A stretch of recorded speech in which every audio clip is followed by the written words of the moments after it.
আমি ডাঙৰবিলাকে ধৰ্ম কেনেকৈ আচৰণ কৰিব লাগিব আমাৰ গুৰুজনাই দৰ্শন দিছে যে আমি ৰাতিপুৱা শুই উঠিয়ে প্ৰথমতে গা পা ধুই গুৰু সেৱা কৰি আমি প্ৰথম বিষ্ণু যজ্ঞ কৰি মনটো শুদ্ধ কৰি ল'ব লাগিব আমি প্ৰথমতে বিষ্ণু যজ্ঞ কৰিব লাগে তাৰ পিছতে ভূত যজ্ঞ কৰিব লাগে বিষ্ণু যজ্ঞ মানে ঈশ্বৰ সেৱাটো আমি কৰিব লাগে কাৰণ ঈশ্বৰ সেৱা কৰিব পৰা শক্তি মানুহৰ বাদে আনৰ নাই গতিকে মানুহৰ জন্ম পাই যদি ঈশ্বৰ সেৱা নকৰাকৈ আপুনি যদি ভূত যজ্ঞ কৰে অৰ্থাৎ পঞ্চভূতৰ দেহ ৰাখিবৰ কাৰণে যদি আপুনি খোৱা বোৱা কৰে তেতিয়াহ'লে আপুনি দেহটো কেতিয়াও সুস্থ কৰি ৰাখিব নোৱাৰিব কাৰণ আপুনি মনৰ অধীন হৈ গৈছে গতিকে মনৰ যেতিয়া দাস হৈ যাব তেতিয়া আপুনি শৰীৰটো সুস্থ কৰিব নোৱাৰিব আমাৰ ভাগৱতে কৈছে মনে পাপ কৰে যায় লাগয় জীৱত সিকাৰণে জীৱে দুখ ভুঞ্জে সংসাৰত আজি আমি মনটো সদাচাৰ কৰিব নোৱাৰাৰ কাৰণে দুৰাচাৰ মনৰ কবলত পৰি আমি নাখাবলগীয়া বস্তু খাইছোঁ নকৰিবলগীয়া কাম কৰিছোঁ নাযাবলগীয়ালৈ গৈছোঁ যাৰ কাৰণে আমাৰ এই শৰীৰটোৱে আমাৰ বিকাৰ ভোগ কৰিব লগা হৈছে পাপটো কৰে মনে পাপ কৰে যায় লাগয় জীৱত সিকাৰণে জীৱে দুখ ভুঞ্জে সংসাৰত আমাৰ শৰীৰটোৱে তাৰ বিকাৰ ভুগিব লাগে কিমান 84 নৰক মানে দুখ যন্ত্ৰণা আমাৰ দাৰ্শনিক পণ্ডিতে এটা সমীক্ষা দিছে আপোনালোকে কথাটো প্ৰমাণ কৰি চাব আমাৰ প্ৰত্যেকৰ নিজৰ নিজৰ শৰীৰটো নিজৰ হাতেৰে জুখিলে 3.5 হাত হয় এহাতত 24 আঙুলকে থাকে 3 হাতত 72 আঙুল এবেগেটত 12 আঙুল 72 12 84 আঙুল এই 84 আঙুল দেহতে 84 নৰক নখচন্দ্ৰৰ পৰা কেশলৈকে নখ চুকুৰা হৈ নখ মৰাৰ পৰা ধৰি চুলি সৰা উকনি উফি হোৱালৈকে বাকী চোৱাত অৰ্শ গুল্ম পিত্ৰ কেঁচুমৰীয়া মূৰৰ বিষ পেটৰ বিষ দাঁতৰ বিষ কঁকাল বিষ কাৰ কি আছে আৰু আপোনালোকৰ শৰীৰত যদি কিবা বেমাৰে যদি অৱস্থান কৰিছে তাৰ কাৰণে মন দায়ী আমি মনক সদাচাৰ কৰিব নোৱাৰাৰ কাৰণে মনৰ কবলত পৰি আমি অনাচাৰ বেবিচাৰ কৰাৰ কাৰণে আমি 100 বছৰ ভোগ নকৰাকৈ শৰীৰটো সুস্থ নৰখাকৈ আমি জীৱনটো অতিবাহিত কৰিব লগা হৈছে সেইকাৰণে প্ৰথম বিষ্ণু যজ্ঞ তাৰ পিছত ভূত যজ্ঞ আমি গা পা ধুই গুৰু সেৱা নকৰালৈকে ঈশ্বৰৰ প্ৰাৰ্থনা এটা নকৰালৈকে যাতে আমি এই পঞ্চভূতৰ দেহ ৰাখিবৰ কাৰণে যাতে খোৱা বোৱা কৰিব লগা নহয় আজি ভাগৱতৰ এই দৰ্শন নজনাৰ কাৰণে বহুত কোৱালিফাইড মানুহ বহুত জনা মানুহে শুই উঠিয়ে মুখখন ধুয়ে ভূত যজ্ঞত লাগি যায় কাৰোবাক একাপ লাল চাহ লাগে কাৰোবাক তামোল এখন লাগে কাৰোবাক চাদা এপালি লাগে কাৰোবাক শুকান ৰুটি এটা খাব লাগে ইত্যাদি যদি আপোনালোকে এই অভ্যাসত আছে আজিৰ পৰা এৰিব কাৰণ মনৰ তাৰণাত পৰিলে মনে ক'ত লৈ যাব আমাৰ জীৱক ধায়তু বিষয়ান পুঞ্চ সংগস্তেষু প্ৰজায়তে সংগাত সংজায়তে কামাত ক্ৰোধ বিজায়তে ক্ৰোধাত ভৱতি সন্মোহাত স্মৃতি বিভ্ৰম স্মৃতি ভংসাত বুদ্ধিনাশাত প্ৰণশ্যতি আপুনি মনৰ বলি হৈ গৈ পেলাই বাসনাৰ প্ৰতি যেতিয়া আগবাঢ়ি যাব বাসনাত বাধা পৰিলে খং উঠিলে মোহগ্ৰস্ত হ'ব মোহগ্ৰস্ত হ'লে স্মৃতি নষ্ট হ'ব স্মৃতি নষ্ট হ'লে বুদ্ধি নষ্ট হ'লে আপুনি পথ বাচিব নোৱাৰি 84 নৰকত যাব লাগিব আজি বেদৰ এই দৰ্শনটো নজনাৰ কাৰণে মনৰ বাসনাৰ বলি হোৱাৰ কাৰণে আজি মানুহ বহুত বিপদগ্ৰস্ত হৈছে আপোনালোকে বৰ্তমান অৱস্থাত দেখিছে কোন কেনেকৈ বিপদগ্ৰস্ত হৈছে আমাৰ গুৰুজনে কৈছে যত দিব্য ঘৰ বাৰী বস্ত্ৰ অলংকাৰ সবেও নুপুৰে মন একলোভিয়াৰ আপোনাৰ লগত নিব নোৱাৰা ধন টকা পইচা ঐশ্বৰ্য সম্পত্তি যদি মোহত পৰি যায় তেতিয়াহ'লে আপোনাক কোনো বস্তুৱে জোৰা নমৰা হ'ব আপোনাৰ মনটো সদায় অসন্তুষ্ট হৈ থাকিব অসন্তুষ্ট প্ৰাণীৰ নখন্দে মনৰ দুখ তলৈকৰ লক্ষ্মী পাইলে নাহি তাৰ সুখ যাৰ মনটো অসন্তোষীয়া হ'ব তাক কোনো সম্পত্তি কোনো ধৰণৰ বস্তুৱে তাক মনত সন্তুষ্ট দিব পৰা নহ'ব এতিয়া উপায় কি হ'ব আমাক গুৰুজনে ভাগৱতত উপায় দিছে যেহি পাৱে তাতে মহাতুষ্ট হুৱে মন তেবে সেই বিপ্ৰৰ তেজ বাঢ়ে অনুক্ষণ আপুনি কৰ্মফলে পূৰ্বজন্মৰ পুণ্য ফলে আপোনাক এইখন গাঁৱত য'ত অৱস্থান কৰি ৰাখিছে আপুনি কৰ্ম কৰি যিটো ফল পাইছে ভক্তিৰ দ্বাৰা তাতেই সন্তুষ্ট থাকি সুখে দুখে মুখে জনো চাৰে ৰাম নাম গতিকে সুখ দুখ সকলো সময়তে যদি ঈশ্বৰৰ নাম লয় তেতিয়া তেজ মানে শক্তি তেজ মানে প্ৰভাৱ তেজ মানে চেহেৰা তেজ মানে কমনীয়তা তেজ মানে পৰমায়ুস বাঢ়ি যাব আৰু তাকে যদি নহয় নিজৰ ভৰিত নিজে কুঠাৰ মৰা হ'ব যাৰ কাৰণে দাৰ্শনিক পণ্ডিতে কৈছে we must concentrate as much as we get from God ভগৱানে আমাক যি দিছে আমি তাতেই আত্মসন্তুষ্টি থাকিবলৈ শিকিব লাগে আজি বহুত কোৱালিফাইড মানুহ বহুত উচ্চ পদস্থ বিষয়ত চাকৰি কৰা মানুহে ভগৱানে দিয়াটোতে আত্মসন্তুষ্টি নহয়, নিজাববীয়াকৈ অন্যায়ভাৱে মানে আনক ঠগ প্ৰবঞ্চনা কৰি বেছি সুখী হ'বলৈ গৈ, বেছি ধনী হ'বলৈ গৈ ৰঙা ঘৰৰ অতিথি হ'ব লগা হৈছে। বহুতে চাকৰিৰ পৰা নিলম্বন হ'ব লগা হৈছে। গতিকে সেইসকল কোৱালিফাইড মানুহ, সেইসকল উচ্চপদস্থ বিষয়ত চাকৰি কৰা মানুহে যদি ভাগৱত শুনে, ভাগৱত পঢ়ে, ভাগৱতৰ দৰ্শন যদি জানে, তেওঁলোক কেতিয়াও বিপদগ্ৰস্ত হ'ব নালাগে। অৰ্থাৎ আমাক মানে পাৰ্থিৱ সম্পদে আপোনাক সুৰক্ষা দিব নোৱাৰে। 10খন গাড়ী, 10টা পকা ঘৰ থাকিব পাৰে, আপোনাৰ শৰীৰটো সুস্থ নাথাকিবও পাৰে, ৰোগমুক্ত নহ'বও পাৰে। সুমংগলেই অমংগল বুলি কৈছে গুৰুজনে, কৈছে সুমংগলেই অমংগল জানা কৃষ্ণ বিনে, অমংগলেই সুমংগল কৃষ্ণৰ কীৰ্তনে। সব থাকিলেও আপুনি অমংগলৰ পৰা ৰেহাই নাপায় যেতিয়ালৈকে কৃষ্ণৰ নাম আমি তাৰ লগত যোগ কৰি ল'ব নোৱাৰিম। ভক্তিক যেতিয়ালৈকে যোগ কৰি ল'ব নোৱাৰিম, তেতিয়ালৈকে পাৰ্থিৱ সম্পদে আমাক শান্তি দিব নোৱাৰে। সেইকাৰণে গুৰুজনে কৈছে আন সবে যত মিছা ভক্তিৰ অভাৱে। আমাৰ প্ৰত্যেকখন গাঁৱতে মহাপুৰুষ শংকৰদেৱে দি যোৱা এই নামঘৰত যদি আমি জন্ম দিয়া ল'ৰা ছোৱালীবিলাকক আজিৰ দৰে পৰিৱেশৰ মাজলৈ আনিব পাৰোঁ, তেওঁ জীৱনশৈলীৰ সকলো ব্যৱস্থা দিছে। আমি এইবিলাক মাত্ৰ বাস্তৱত ৰূপায়ণ কৰিবৰ কাৰণে আমি তেওঁলোকক এই পৰিৱেশ দিব লাগিব।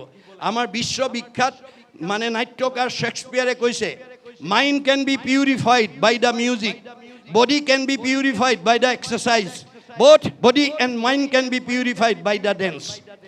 যি মানুহে বৰগীত গাব, লোকগীত গাব, কীৰ্তন ঘোষা গীতা গাব, তাৰ মগজ শুদ্ধ হৈ থাকিব।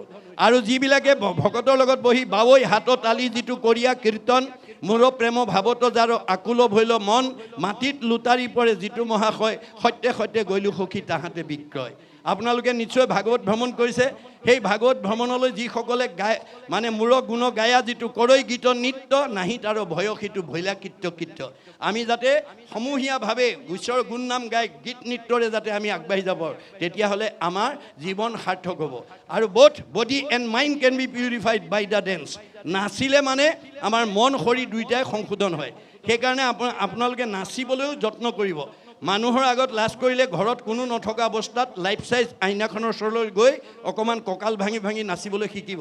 তেতিয়া দেহ মন দুটা শোধন হ'ব আৰু আপোনালোকৰ আনন্দ হ'ব, আয়ুস বাঢ়িব। মনত ৰাখিব, শংকৰদেৱে সেই সমস্ত তথ্য আমাক দিছে। আপোনালোকে নামঘৰটো বনাই থ'লেই নহ'ব, আপোনালোকে জন্ম দিয়া ল'ৰা ছোৱালীবিলাকক মহাপুৰুষ দুজনাৰ 6খন 12খন নাটৰ পৰা এখন নাটক যদি প্ৰশিক্ষণ কৰ্মশালা দি এই নামঘৰত যদি পৰিৱেশন কৰিবলৈ দিয়ে, তেতিয়াহ'লে আপোনালোকে জন্ম দিয়া ল'ৰা ছোৱালীবিলাকৰ জীৱনলৈ কেনেকৈ সৌভাগ্য নামি আহিব। আমাৰ বেদে কৈছে, কেশৱ অগ্ৰে গীতং বাদ্যং নৃত্যং য কৰোতি কলৌ নৰ, পদে পদে অশ্বমেধ ফলং প্ৰাপ্নুতি নিত্যৈছ। আমাৰ যদি নামঘৰত আহি নিৰ্গুণ কৃষ্ণৰ গুণলীলা গীত বাদ্য নৃত্য পৰিৱেশনৰ দ্বাৰা যদি পৰিৱেশন কৰে, তেতিয়াহ'লে সেই শিল্পীসকলৰ প্ৰতিটো খোজৰ মূল্য হ'ব এটা এটা অশ্বমেধ যজ্ঞৰ সমান পুণ্য। আৰু যিসকল দৰ্শকে আহি চাবহি শুনিবহি, গীতং বাদ্যং নৃত্যং হৰি কথা শুনে স পুণ্যাত্মা তলৈকৰ ওপৰে সংস্থিতা। আজি ভাগৱত শুনিবলৈ অহা জীৱবিলাকক ভগৱানে ক'ত থ'ব?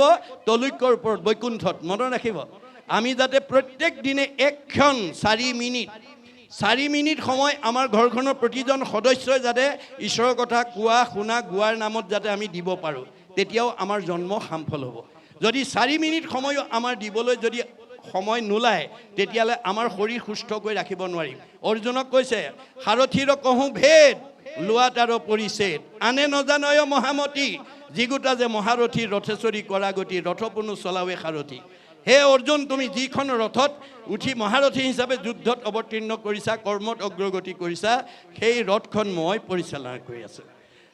সকলো সময়তে মনত ৰাখিবা, অৰ্জুনৰ ৰথখন অৰ্জুনক মাত্ৰ বেছ কৰি লৈছে, আধা ৰূপে আমাক কৈ আছে। অৰ্জুনৰ ৰথখন যদি কৃষ্ণই পৰিচালনা কৰিছে, আমাৰ ৰথখন কোনে পৰিচালনা কৰিছে? আমাৰ ৰথখনৰ নাম কি? দেহ ৰথ, ঘোঁৰা মন, ইন্দ্ৰী প্ৰাণ সেনাগণ, বিষয় অৰণ্য ভৈলতাৰ। আজি আমাৰ বহুত সমাজৰ বহু সংখ্যক মানুহে বিষয়ত ইমান বিমুগ্ধ হৈ গৈছে, যিজন থকাৰ কাৰণে চকুৰে দেখিছোঁ, কাণেৰে শুনিছোঁ, মুখেৰে খাইছোঁ, হাতেৰে কৰিছোঁ, ভৰিৰে গৈছোঁ, জীয়া মানুহ হৈ আছোঁ। যিজন থকাৰ কাৰণে সেইজনৰ কথা শুনিবলৈ, সেইজনৰ কথা ভাবিবলৈ, সেইজনৰ কৰ্ম কৰিবলৈ, সেইজনৰ ঠালৈ যাবলৈ আমাৰ সময়ৰ অৱকাশ নাই। তেতিয়াহ'লে আমাৰ এই ৰথখন কেতিয়াও ভালদৰে নচলিব। বিভিন্ন বিকাৰে আমাক সামৰি ল'ব। মনত ৰাখিব কথাটো। এই তথ্য আমাক দি আছে ভাগৱতৰ মাজেদি, কেৱল জীৱনশৈলীৰ পদ্ধতিৰ কথা কৈ আছে, নিয়মৰ কথা কৈ আছে। গতিকে এওঁ কি কৰিলে যে কৃষ্ণত ভকতি বিপ্ৰ ভৈল পূৰ্ণ কাম। আমাৰ মনৰ কাম কোনে পূৰণ কৰিব? আমি প্ৰত্যেক দিনে ৰাতিপুৱা শুই উঠাৰ পৰা গধূলা খোৱালৈকে, জন্মৰ পৰা মৃত্যুলৈকে আমাৰ পৰিয়ালবৰ্গ কোনো নহয় কোনো ক'ৰবালৈ যাত্ৰা কৰি যায়। আৰু ৰাতিপুৱা শুই উঠাৰ পৰা গধূলা খোৱালৈকে কিবা নহয় কিবা আমি কাম কৰোঁ। আমাৰ যাত্ৰাৰ লগত কি থাকে? আমাৰ এটা লক্ষ্য বা উদ্দেশ্য থাকে। লক্ষ্য আৰু উদ্দেশ্য নোহোৱা কোনো যাত্ৰা কোনো মানুহে নকৰে। কিন্তু আপোনাৰ যাত্ৰাৰ লক্ষ্য বা উদ্দেশ্য, আপুনি কৰা দৈনন্দিন কৰ্মবিলাকৰ কামনা বা বাসনা, আমি ৰাতিপুৱা শুই উঠাৰ পৰা গধূলা খোৱালৈকে যিবোৰ কৰ্ম কৰোঁ, সেই কৰ্মবিলাকৰ মাজত আমাৰ কি থাকে? এটা কামনা বা বাসনা জড়িত হৈ থাকে। কামনা বাসনা নোহোৱা কোনো কাম কোনো মানুহে নকৰে। এতিয়া আমাৰ প্ৰশ্ন হ'ল, আপোনাৰ যাত্ৰাৰ লক্ষ্য বা উদ্দেশ্য আৰু কৰ্মটোৰ কামনা আৰু বাসনা কোনে পূৰণ কৰিব? গুৰুজনাই কৈছে ভগৱন্তই পূৰণ কৰিব। ভগৱন্ত পূৰ্ণ কাম, আমি অকাম। তেওঁ স্বতন্ত্ৰ, আমি পৰতন্ত্ৰ। আপুনি বহুত দিনৰ আগৰ পৰা ক'ৰবালৈ যাম বুলি ভাবিলেও নিৰ্দিষ্ট দিনা যাব নোৱাৰিবও পাৰে, যদি ভগৱন্তই যাব নিদিয়ে। খাম বুলি বাঢ়ি লোৱা ভাত কাঁহীও খাবলৈ নাপাব পাৰে, যদি ভগৱন্তই খাব নিদিয়ে। শুম বুলি পাৰি লোৱা বিচনাখনতো শুবলৈ নাপাব পাৰে, যদি ভগৱন্তই শুব নিদিয়ে। ভগৱন্ত স্বতন্ত্ৰ, আমি পৰতন্ত্ৰ। আৰু আমি কৰা কামবিলাকৰ কামনা বাসনা তেওঁ পূৰণ কৰিব। কেনেকৈ কৰিব লাগিব? যত ধৰ্ম কৰ্ম কৰা কৃষ্ণত অৰ্পণ, তেবে অপ্ৰয়াসে সিজিবেক প্ৰয়োজন। পদ্ধতি শিকাই আছে যে আমি কামবিলাক কৰোঁতে মই কৰিছোঁ বুলি ভাবি নকৰিব। মই কৰিছোঁ বুলি ভাবিলে অহংকাৰ হ'ব। সমস্ত কৰ্মক মই কৰোঁ বুলি মানে অহংকাৰ বুলি তাকো জানিবা আপুনি। অহংকাৰে সৈতে কৰা কাম কেতিয়াও ভগৱানে আপোনাক সফল কৰি নিদিয়ে। যাৰ কাৰণে যশোদাই দধি বান্ধ ভঙাৰ কাৰণে কৃষ্ণক ধৰি নি ৰাজভঁৰালৰ জৰিয়ে বান্ধিবলৈ চেষ্টা কৰিছে, কিন্তু দুৱাঙুলে নাটে। আকৌ জোৰা দিয়ে, দুৱাঙুলে নাটে। কি দুৱাঙুলে নাটে?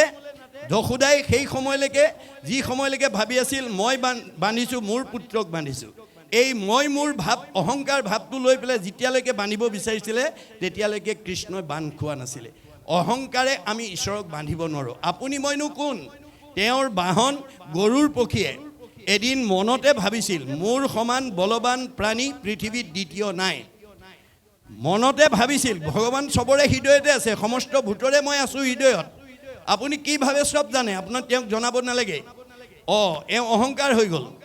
এই অহংকাৰে এওঁক এদিন সমাজৰ পৰা মানে আঁতৰাই লৈ যাব। অহংকাৰী মানুহক কোনেও ভাল নাপায়। আপুনি যি বিষয়তেই অহংকাৰ নকৰক, কিম্বা অহংকাৰী মানুহক কেতিয়াও মানুহে ভাল নাপায়।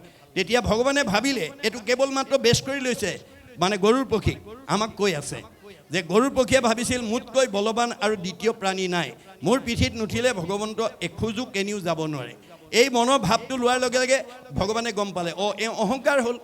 গতিকে এওঁ অহংকাৰটো যদি মই মানে মাৰি নেপেলাওঁ, অৰ্থাৎ সংস্কাৰ কৰি নিদিওঁ। মৰা মানে সংস্কাৰ দেই।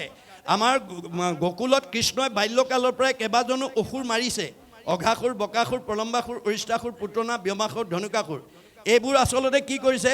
আমাৰ জন্মগতভাৱে যিবিলাক আসুৰিক প্ৰবৃত্তি, ইনবৰ্ণ, মাক বাপেকে জানে ল'ৰাটোৰ জন্মগত বেয়া দুখ কি আছে, খঙাল নে, অসন্তোষীয়া নে, কলহপ্ৰিয় নে, পঢ়া শুনাত মনোযোগ নাই নে, দুষ্টালি স্বভাৱ আছে, মাক বাপেকেহে জানিব। গতিকে আপুনি জানিলেই নহ'ব, সেইটো মাৰিব লাগিব, অৰ্থাৎ সংস্কাৰ কৰি দিব লাগিব। মৰা মানে সংস্কাৰ। গকুলত কৃষ্ণই বাল্যকালতে এই অসুবিলাক বধ কৰা মানে, মৰা মানে সংস্কাৰ কৰিছে। অৰ্থাৎ কি সংস্কাৰ কৰিছে? আসুৰিক প্ৰবৃত্তিবিলাকক সংস্কাৰ কৰিছে। আমি সৰুৰ পৰা ল'ৰা ছোৱালীবিলাকৰ আসুৰিক প্ৰবৃত্তিবিলাকক যদি সংস্কাৰ কৰি নিদিওঁ, তেওঁলোকে ভৱিষ্যত ভাল মানুহ হ'ব নোৱাৰে। তেওঁ এই অসুৰবিলাক যদি বাল্যকালতে নামাৰে, তেতিয়াহ'লে তেওঁ 7-8 বছৰ বয়সত ব্ৰজৰ গোপীসকলৰ লগত তেওঁ মহাৰাস কৰিব নোৱাৰে। মহাৰাস কৰোঁতে ব্ৰজৰ গোপীসকলৰ লগত কৃষ্ণই যেতিয়া মহাৰাস কৰিছিল, তেওঁ তেতিয়া বয়স আছিল 7-8 বছৰ। সেইকাৰণে অনংগ কেলি বুলি কোৱা হয়, অৰ্থাৎ অংগ কেলি তেতিয়ালৈকে হোৱা নাছিল। এই তথ্যই আমাক কি দিছে? যে আমি সৰুৰ পৰা আসুৰিক প্ৰবৃত্তিবিলাক ল'ৰা ছোৱালীৰ মনৰ পৰা আঁতৰ কৰিব লাগিব। তাৰ কাৰণে আপোনালোকৰ ঘৰলৈ অহা আলহী অতিথি ভকত বৈষ্ণৱৰ ওচৰত আপোনালোকৰ সচেতন মাক বাপেকেহে জানিব তেওঁৰ স্কুললৈ পঠিওৱা ল'ৰাটো বা ছোৱালীটো কোন বিষয়ত দুৰ্বলতা আছে, অংকত দুৰ্বলতা নে, ইংৰাজীত দুৰ্বলতা নে, সমাজ অধ্যয়নত দুৰ্বলতা নে, বিজ্ঞানত দুৰ্বলতা নে, ছবিত দুৰ্বলতা, সচেতন মাক বাপেকেহে জানিব। আমাৰ ভাগৱতে কৈছে তুমি ল'ৰাটো বা ছোৱালীজনী কোনোবা এটা বিষয়ত দুৰ্বলতা আছিল বুলি সিমানতে সীমাবদ্ধ কৰিলে নহ'ব, তাক সবলতালৈ অনাৰ ব্যৱস্থাটো ভাগৱতৰ নীতিৰ মাজেদি কৰিব লাগিব। অৰ্থাৎ আমাৰ ঘৰলৈ অহা সন্ত মহন্ত ভক্ত বৈষ্ণৱ সাধু বৈষ্ণৱৰ ওচৰত আমি ল'ৰাটো বা ছোৱালীজনী আশীৰ্বাদ ল'ব লাগিব। প্ৰভুক ল'ৰাটো অংকত বৰ দুৰ্বলতা, ছোৱালীজনী ইংৰাজীত বৰ, কৃপা কৰি অকণমান আশীৰ্বাদ দিয়ক। 10জনে যদি মূৰত হাত দি ঈশ্বৰে কৃপা কৰিব ভালকৈ বছ, সজনৰ আশীৰ্বাদে মিলে কৃষ্ণৰ প্ৰসাদ। আমাৰ কলি যুগত কাৰো ঘৰলৈ বৈকুণ্ঠপতি কৃষ্ণ আহি ল'ৰা ছোৱালীকেইটা পঢ়া শুনাত ভাল হ'ব, পৰীক্ষা ভাল হ'ব, মানে আয়ুষ্মান ভৱ, ঘৰখন মংগল হ'ব বুলি কৃষ্ণ বৈকুণ্ঠৰ প্ৰতি নাহে। কোন আহিব? হৰিৰ মূৰ্তিক হৰি ভক্তক দেখিবা, শক্তি অনুৰূপে তাৰ প্ৰীতি আচৰিবা। আমাৰ ভগৱন্ত মূৰ্তিৰূপে ভকত আহিব।